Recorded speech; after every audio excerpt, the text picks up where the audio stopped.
Повеќе од 3 милиони украинци досега ја напуштиле државата, но засега само мал број од нив за солниште побарале во Северна Македонија, иако официјалните информации кои Глас на Америка ги доби од владата се дека ниту еден украински граѓанин нема побарано статус на бегалец во земјава.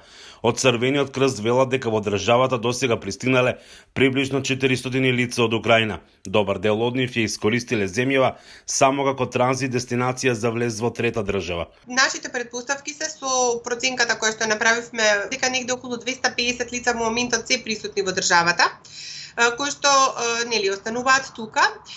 Досега еден мал дел од нив се пријавиле за помош во Црвениот крст. Бројката говори за бројка од 48 луѓе. Поголемиот дел од нив се во државата преку нивни роднински врски, пријатели. Од Црвен крст сметаат дека земјава има доволен капацитет да се справи со евентуално поголеми бројки, земајќи ги искуството со бегалските кризи од минатото, кога само за време на Косовскиот конфликт земјава прими рекордни 440.000 лица. Тоа не очекуваме голем број, како што тоа беше наречеме во изминатите кризи на подрачјето на некогашна Југославија. Мислам дека сето тоа ќе зависи и од тоа колку ќе трае се уште конфликтот.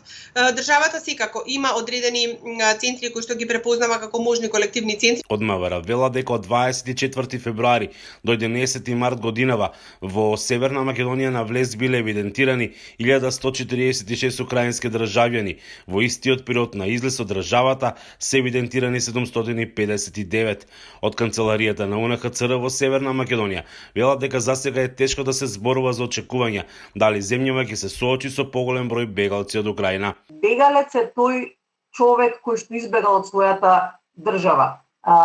Дури и ако избегал кај блиски, кај роднини, кај пријатели, без разлика дали таа другата држава што го прима го има ставено во постапка за барање на азил или дали тој човек е сместен во колективен центар или пак во приватно сместување, во семејство е примен и така. Значи, државата веќе има примено практично бегалци. Во Црвен крст имаат и листи на граѓани кои веќе пројавиле интерес да сместат дел од овие луѓе во нивните приватни капацитети. Па досега во Скопје имаме пријавено негде приближно 15 на фамилии кои што ги отстапуваат своите станови, викендиси, куки кои што им се празни. Во внатрешноста мислам дека бројот ќе биде многу поголем, поготово во регионот на Охрид, Струга, каде што луѓето имаат повеќе станови, куки. Но целта на сите бегалци, вели Брашнарска, е да бидат поблиску до своите домови, што е уште поголем проблем за соседните држави на Украина.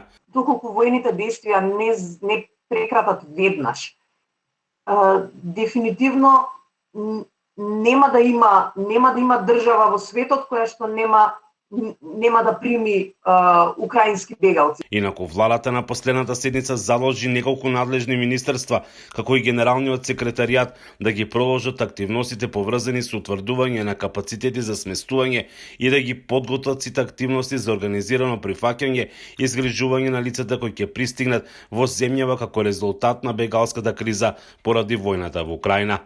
За Гласот на Америка од Охрид, Мики Трајковски.